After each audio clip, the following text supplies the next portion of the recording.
So as Nietzsche points out, you've got these two kinds of people who inhabit the world. You've got some people who adore the collection. He calls them the herd. So I guess that would make it easier. Refer to them as the herd. The herd is exactly what it is that you think of it as. Why do sheep run in herds? Protection. Why? Because sheep need protection. If a sheep is out in the world by itself, what chance does it stand against, almost anything? Everything kills sheep. Rocks kill sheep in nature. So sheep have to go together. The reason that animals run in herds is because they have to stick together. Now, what happens if one person steps outside of the herd? They're going to get eaten. They're going to get eaten. Yeah. Asterisk. Unless you're strong. You have to, in order to step outside of the herd, you have to be strong. Not just because now you have to deal with the world by yourself, but also because now you have to deal with the complaints of the herd. Think about if there's let's say you have like a friend group, and you've got one friend who no longer hangs out with the whole group. And some of you, I know are going through this right now as seniors, because this happens to a lot of seniors. You have a peer group, a friend group as you're going through school, and then as you get near the end of the senior year, you start to see people like trail off, because you can see the finish line. We're going to be done here in May. So you can start to see where I don't know, I don't really feel like I'm part of this group anymore. And then of course it can cause you to do some inner thinking where you're like, was I ever really part of this group? And if you think about how that group has behaved, the things that they find interesting, have you always found them interesting? Or did you just say that you did? Because you wanted to belong to the group, because you didn't want to be out there by yourself. Because if you have a friend group and one person all of a sudden stops hanging out as much, some of you I'm sure have noticed this before. Have you noticed that so-and-so's changed? Yeah, they're not who they used to be. Wow, they're so different now. I don't know. We start complaining about that person because they've extricated themselves. They're kind of wandering off from their herd. And you might even get a sense of wow, that person thinks that they're better than us. And I'm sure some of you have experienced this before. Next time you're in here, I'll tell you a story about that. And so in order to leave the herd, you have to be strong, because you know that you're going to have to face the world on your own, but you're also going to have to face the complaints of your old friend group, of the old herd. And they're gonna who knows what they're gonna say about you? Maybe they'll make up stuff about you. They'll lie about you. They'll they'll spread rumors about you. They'll remind you about who you used to be. And that's because the herd itself has to stick together, because they don't stand a chance by themselves out in the world.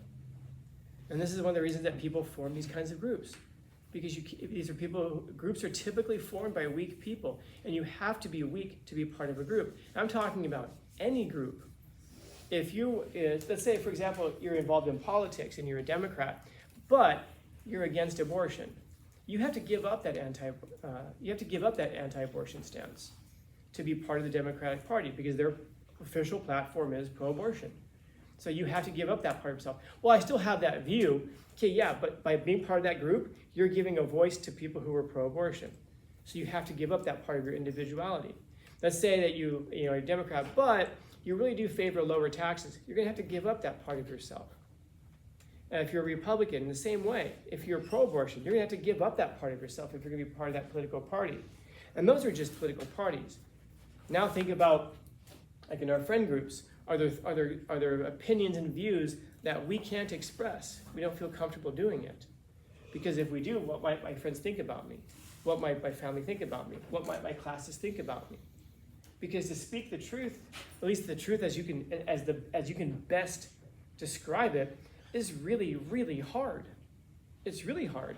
Because a lot of times it's contrary to what everybody else is saying. You'll be amazed what it is that you can get the herd to go along with under the guises of safety. I asked this question in the second week that we were in here, way back in July. And I don't know how many of you have thought much about it, but I'm going to ask it again. Imagine yourself living in 1930s Germany. Do you believe that you could have been a concentration camp guard? If you were put into the German army, if you were brought in the Nazi party, do you believe that if you were given a rifle and you were told to go be a guard at one of these camps, and then you get there and you find out what was going on, do you believe that you would have been capable of carrying out the atrocities that they carried out? And if your immediate answer is no, I would suggest to you that you probably don't know yourself very well.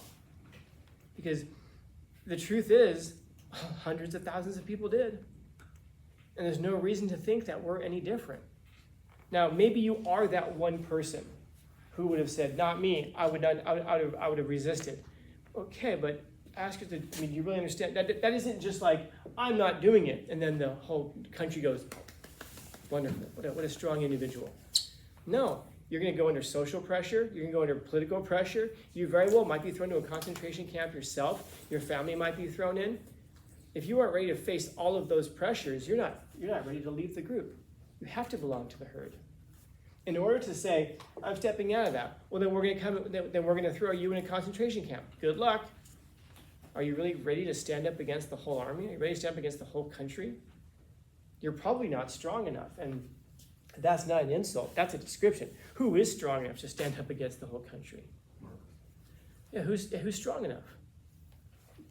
But there's a difference between being strong enough and being willing to be strong enough. In other words, there's an impulse to go along with it. Just like, as we said earlier, there's an impulse to cry. But strength is to be able to restrain it anyway, to be able to hold back from it anyway. There's an impulse to belong to the herd. Why? We like being part of groups. Even people who are introverted like to be part of introverted groups. None of us wants to be by ourselves. We're a social creature. We want to be accepted by people around us. But you're going to notice that the more accepting we become, the less accepting we actually are of people with different perspectives, different points of view. And so to be able to separate yourself from the herd means exposing yourself. Now, going back 10,000 years, that literally meant exposing yourself to the wild. Going out and leaving your city, leaving your tribe, and then having the strength to stand up against the world by yourself. But in 2024, it looks different. Yeah, you get to stay in the society, but if you express a view that is contrary to what a lot of people are believing, you can get canceled. People are going to call you names. People are going to harass you. People are going to pressure you. And then the question becomes, do you have the strength to stand up against that? Because those are folks who terrify the herd. Because what the herd does is the herd is aware of its own weakness. So that way they have to redefine these terms of like good and evil. Well, what's good? Well, to be together. We get more done together. And then we all go, yeah, that's right. We're better together. Like we used to hear that at meetings all the time. They would tell the teachers, we are all better together. And we all go, yes, wonderful. And then what else do they tell us at these meetings? They're fantastic. You guys should sneak into one sometime. They're great. We hear things like, and this is from we've heard this from the superintendent before they were brought up on corruption, federal corruption charges. But we've heard this from the superintendents before, where they've told us, you guys are all, a whole gymnasium full of teachers. You are all outstanding, wonderful professionals who put your students first. And then we all start to applaud for ourselves. Any of you guys believe a word of that? Yeah. Do you think that as teachers, many of your teachers do have a deeper sense of responsibility for you guys than you might realize. There are teachers who do care more than you might realize. But for the most part, really you're going to tell a gymnasium full of teachers who are out there for ourselves, we're out there for our own contracts. I mean, we don't really, come on, do any of you guys really believe that all of your teachers really care that much? If we put students first, if there was a lockdown right now and there was a dangerous situation, how many of your teachers, don't call out numbers, but think about it. How many of you believe that you have teachers who would protect you at all costs? They really put us first? By the way, I'm not saying that they should. I'm not saying they shouldn't. I'm not saying they should. I'm just saying that's something to consider. How many teachers do you think really do put you first? How do you tell the whole gymnasium full of us that? Here's how. We want to believe it. We know it's a lie. We all know it's a lie. We can all think of those really crappy colleagues, just like you guys can all think of those really crappy teachers. And we're in that gym, we can all think of really crappy, but we like to be told something that's not true. Why? That's part of the herd. Herd mentality is not just collectivism. It's also that we're not supposed to cause problems. We're supposed to not get involved. Someone said earlier, we see something happening and we're not supposed to get involved. We redefine all of these terrible things as being good. Why? Because we're aware of our own weakness. And we don't like to acknowledge our own weakness. So then when someone comes along and they stand outside of that, they're not a member of the herd, they're an individual. something like, oh, they prefer to work alone. Oh my God, what's wrong with that person? You just don't work well with others. I don't. Oh, what's wrong with you? How come you don't? And then they think there's something wrong with you.